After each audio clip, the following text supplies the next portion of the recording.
안녕하세요, 청취자 여러분. 오늘은 여호수아 13장 말씀을 좀 함께 살펴보려고 합니다. 네, 여호수아 13장. 여호수아가 이제 나이가 아주 많아졌는데 하나님께서는 네가 얻을 땅이 아직 많이 남아있다 이렇게 말씀하시는 뭔가 좀 흥미로운 상황에서 딱 시작이 되죠. 네, 맞아요.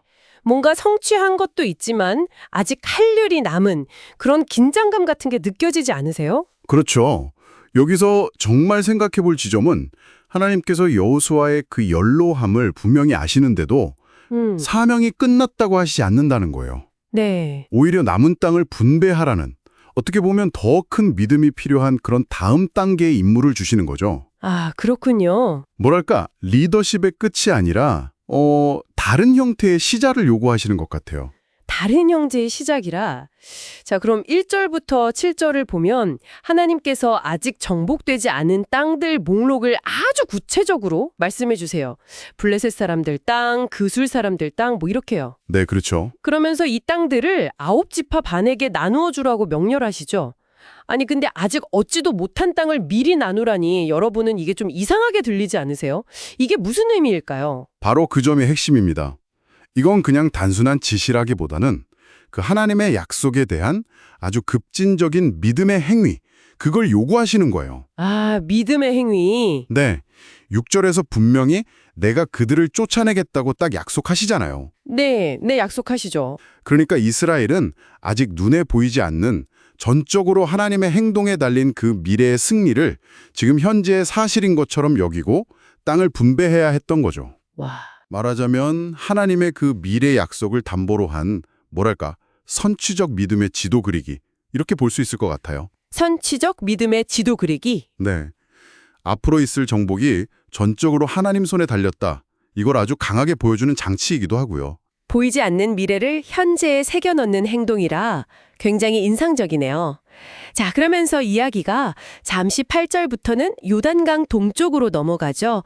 이미 분배가 끝난 땅. 맞아요. 그 동편 땅 이야기. 네, 모세 시대에 르우벤, 갓, 므낫세, 반지파가 받았던 그 땅들에 대한 회고 같은 거죠. 시혼 왕, 옥 왕 물리쳤던 과거 승리도 다시 한번 언급하고요. 네, 그렇죠. 근데 여기서 좀 눈에 띄는 건 13절이에요. 보니까 그술하고 마아가 족속은 결국 쫓아내지를 못해서 네. 여호수아 시대까지도 그들 가운데 그냥 살고 있었다는 그 현실을 그대로 딱 기록해놨어요. 이게 굉장히 중요한 세부 사항 같아요. 모든 것이 계획대로 완벽하게 다 이루어지진 않았다는, 어쩌면 좀 불편할 수도 있는 현실을 숨기지 않는 거죠. 아, 네, 완전한 순종이나 완전한 정복에는 실패한 부분이 있었다. 이걸 보여주는 거고요. 그리고 또 한 가지 14절이랑 33절에서 반복해서 강조되는 거 있잖아요. 네, 레위 지파 이야기죠? 맞습니다. 레위 지파는 땅을 기업으로 받지 않았다는 사실. 그들의 기업은 하나님께 드리는 제물, 아니 더 나아가서 하나님 자신이었다는 거죠. 하나님 자신이 기업이라? 네, 그러니까 물질적인 땅이 아니라 하나님과의 관계 자체가 그들의 유산이고 역할이었던 거예요. 이스라엘 공동체 안에서 그들만의 아주 독특한 영적인 위치를 다시 한번 확인시켜주는 그런 부분입니다. 정말 특별한 위치네요. 자, 그럼 다시 요단 동편으로 와서 15절부터는 르우벤, 갓, 므낫세 반지파 가든 기업의 경계랑 성읍들이 아주 상세하게 나오잖아요. 네, 아주 꼼꼼하게 기록되어 있죠. 남쪽 아르논 골짜기부터 저 위쪽 길르앗, 바산 지역까지. 정말 세세하게 영토를 확정하고 있어요. 근데 이게 단순히 지리 정보만 쭉 나열하는 게 아니라 르우벤 지파 설명할 때는 그 예전에 발람 있잖아요. 발람, 네. 그 이스라엘 저주하려던 예언자 발람이 결국 칼에 맞아 죽었다는 그런 역사적인 주석 22절까지 딱 붙어 있더라고요. 네, 맞아요. 이렇게 상세하게 목록을 작성한 데에는 분명히 실용적인 이유도 있었을 거예요. 각 지파 소유권을 명확히 해서 나중에 생길지도 모르는 땅 문제에 대한 분쟁을 미리 막으려는 목적이죠. 아, 그렇죠. 현실적인 이유. 네. 하지만 동시에 방금 말씀하신 발람의 죽음 같은 그런 과거 사건을 같이 기록하면서 이 땅 분배가 그냥 단순한 행정 절차가 아니라 하나님의 더 큰 구원 역사, 그 안에서 이루어진 약속의 성취다, 이걸 강조하는 역할도 하는 거죠. 네네. 이 땅이 그냥 주어진 게 아니라 하나님의 신실하심과 그 보호하심의 증거다, 이런 의미를 담고 있는 것 같아요. 그렇군요. 자, 그럼 이 모든 이야기가 오늘 우리에게 또 여러분께는 어떤 울림을 줄까요?